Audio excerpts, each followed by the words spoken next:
What's up, guys? Iceman here. So there's been a few announcements on Diablo 4, some updates from the developers, namely this David Kim guy, who seems to be doing a good job. To my understanding, he was like a professional player or some shit at StarCraft 2, so yeah, seems to be really responding to the fans' feedback and stuff. And of course, that's what Blizzard made mention of at BlizzCon, was that they were going to be listening to the fans and taking perhaps their advices, right? That's kind of what we're thinking anyway. But check this out. Here's the post on it, all right? And you guys can read this shit for yourself. It's on the Diablo3.com website, some blog. And they address the fans and the reaction from BlizzCon and changes that they're making, all right? And this one, I think, might be okay. It's very new, something that we're not used to in Diablo. And I know a lot of folks might not be pleased with this simply because it's not how Diablo 2 was. But perhaps this is Diablo 2 expanded on. I don't know. It depends how it turns out, right? But check this shit out. Yeah. We went through so much community discussion, including a fair amount of conflicting feedback. And we've had dozens of hours of discussion on this topic. We were left with two major takeaways. First, item affixes should be a meaningful part of character power. Second, they should create interesting choices when deciding which items to equip. Our previous focus was on making each affix geared toward specific builds, so that the perfect item would vary depending on the build you were pursuing. We still like this overall direction, but we understand it can also feel like your choices are limited because you end up chasing a list of best-in-slot items. Here are the changes we're considering. We're increasing the total number of affixes on items, including magic, rare, and legendary. This should raise the overall importance of non-legendary affixes on your character's overall level of power. We are also introducing 3 new stats. Now this part seems to be a drastic change in the Diablo franchise, but I think I'm okay with it so far, all right? Because check this out. Angelic power, which increases the duration of all beneficial effects, like self-buffs or healing. Demonic power, which increases the duration of all negative effects, like debuffs or damage over time. Ancestral power, which increases the chance of on-hit effects, aka increased proc chance. So these are like 3 foundational things that can roll on your items, it seems. So it's going to add a ton of customization. It's like rolling a Tal Rasha's amulet, for example. Or let's not use that. That's a set. Let's use like the grandfather sword, right, in Diablo 2. So say that in addition to all the shit that it already rolls, it can either roll angelic power, demonic power, or ancestral power. So not only are you going to want to find a grandfather with toadish stats and rolls on those stats, you're going to want to find one that has the type of power that your character is being built around, that you're deciding to build your character around. So in this case, maybe we want ancestral power on that grandfather, right? So it gives you some stat on that. But check this shit out. These new stats can appear as affixes, such as plus 15 angelic power.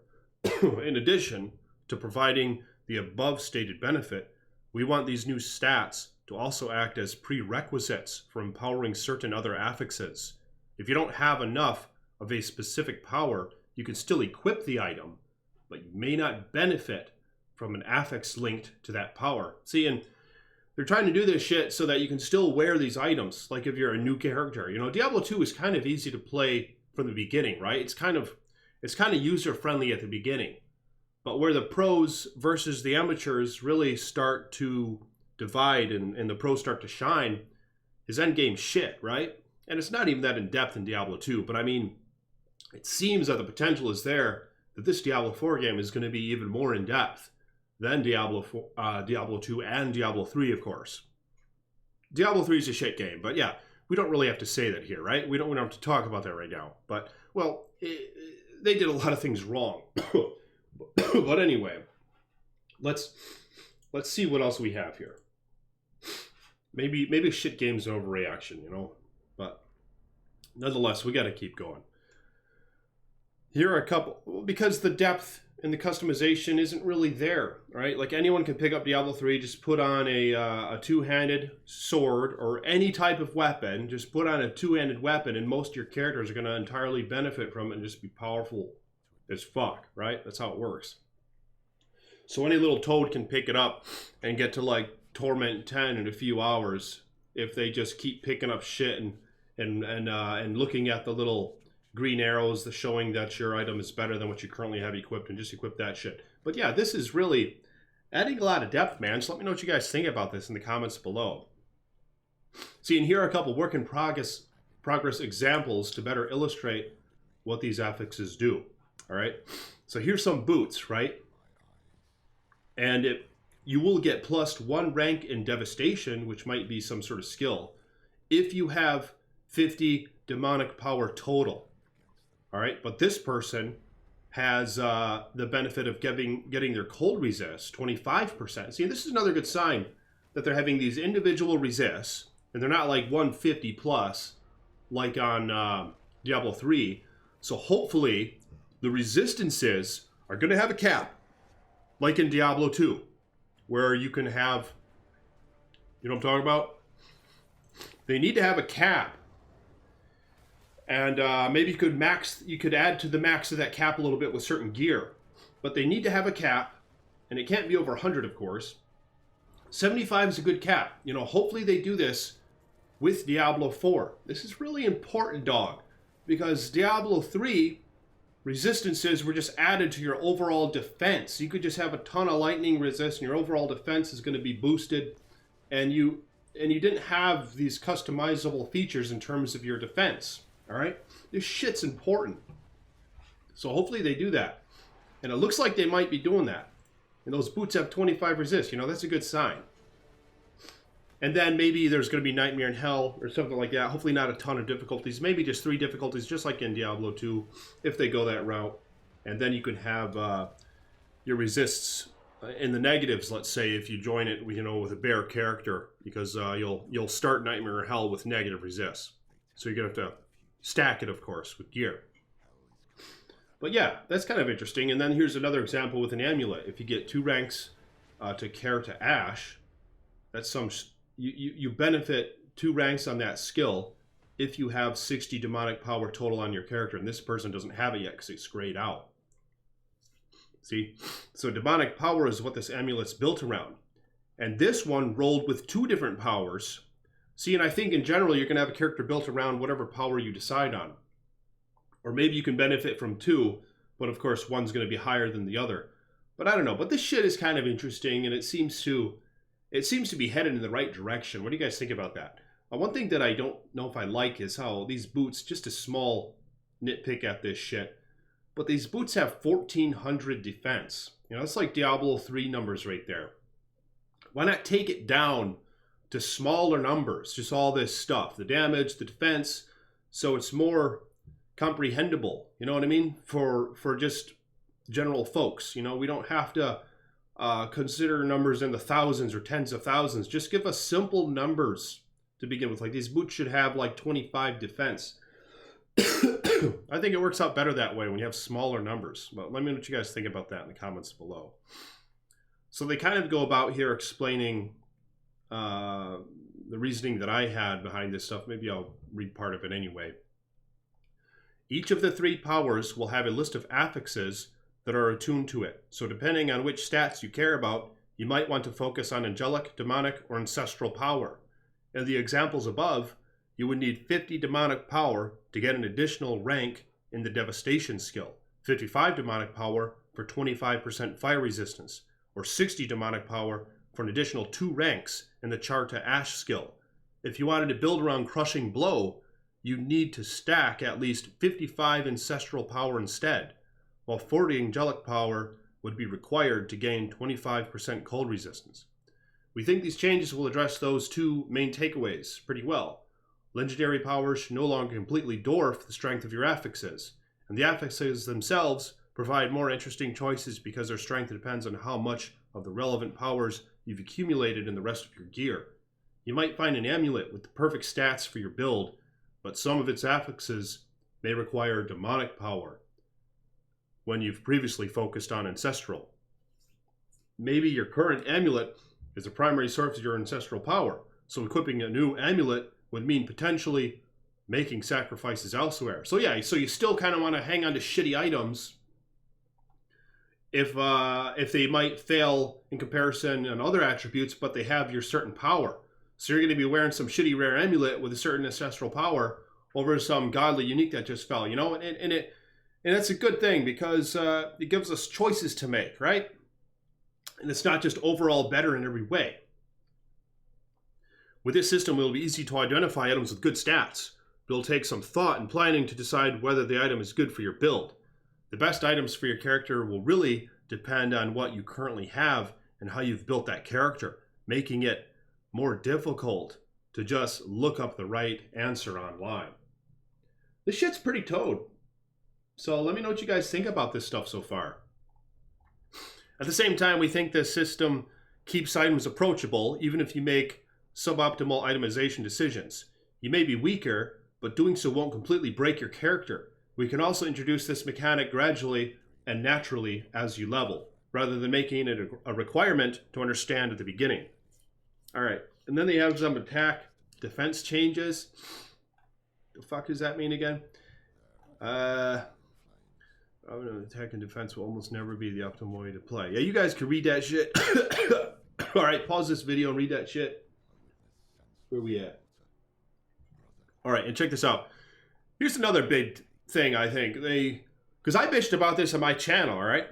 And they said they're listening, dog, so maybe they listen to this shit. I don't know. But I know a lot of folks have bitched about it. So it's probably not me they were listening to. But nonetheless, I mean, it's good to, to make it known. Like in the comments to these videos, you guys like these videos that maybe give a better, flavor of Diablo 4 to which you prefer. And a lot of us have bitched about this, that ancient items are stupid. We don't want ancient items. It's the same damn thing as a regular unique item, only it rolls higher stats. It's a really cheap way of making a more in-depth itemization, because then you're simply looking for items, the same damn thing that you already have, only with slightly better stats, and it's just an endless chase for that shit. That ain't what we want, dog, right? And it looks like that they've done away with it. In our last post, we mentioned that we were looking at some potential changes to ancient items based on your feedback. We're going to remove ancient legendaries from the game in their current form entirely. Holy shit! Our newest proposal hits a couple different feedback points, addressing the usefulness of rare yellow items, as well as increasing the depth and complexity of player gear choices in the end game. We will be introducing a new type of consumable item. Now this is a huge thing, all right? Check this shit out. Which we haven't yet named. This item would be earned by killing monsters just like other items. It would have one random legendary affix on it, drops only in the late end game, and can be used to apply the affix to any non-legendary item. So you could find a toadish rare sword, but what's fucked up about it is it doesn't have any legendary affix like the other legendaries, you know what I mean? So it might fail in comparison in some ways. But here's what you can do now. You find this consumable, you apply it to the sword, you're going to get a random legendary affix on this rare sword. So people are going to be using some rare ass swords that no one else has this same sword. You know what I mean? Maybe it rolls like a high life leech. Maybe it rolls a max damage per character level. Maybe it rolls a ton of attack rating, which shit, I hope they have attack rating in this game. Let me know in the comments if you guys want attack rating in this game and chance to hit. Attack rating in solid core numbers. No percentage bullshit, just solid core numbers of attack rating, man. So we can find items and charms and shit to pump that up, that attack rating, and get the edge on our competition. Because we know better. We're gonna stack AR gear so we can beat Day's ass. But yeah, let me know if you guys want that. But that's beside the point here. Yeah, basically you can add a legendary stat on a rare item with this consumable. I don't know if you can only do it once with the item. I don't know if you can keep re-rolling that stat. Hopefully you can only do it one time. You know, we don't want to be able to keep re-rolling that shit, right? I mean, I don't want to have that option. I want to be able to either make it godly as fuck or the shit's corrupted. You know, just like Path of Diablo with the Orbs of Corruption. And I think Path of Exile has a similar thing, you know? It's good to have those consequences. You know, then we fuck it up. We've got to find another item. And if we make it good, you know, it's there to stay, man. And we can't re-roll that. And that's just how it is. So I'm hoping that that's the route they go with it. But yeah, let me know in the comments below what you guys think about these changes so far. This attack defense thing is pretty big. All right, I just don't feel like reading that shit right now. But yeah, let me know in the comments if you guys are digging what Blizzard has mentioned here. And what changes do you want to see in Diablo 4 from what we know of it so far? Comment below and like this video and become a patron if you want. Thank you to my patrons. I got to add Tuna Jelly on this. Tuna Jelly just became a patron. So thank you for supporting me, Tuna Jelly. And if you guys want to become a patron, click the link in the description below and follow me on Facebook as well. Links in the description below. Peace be with you.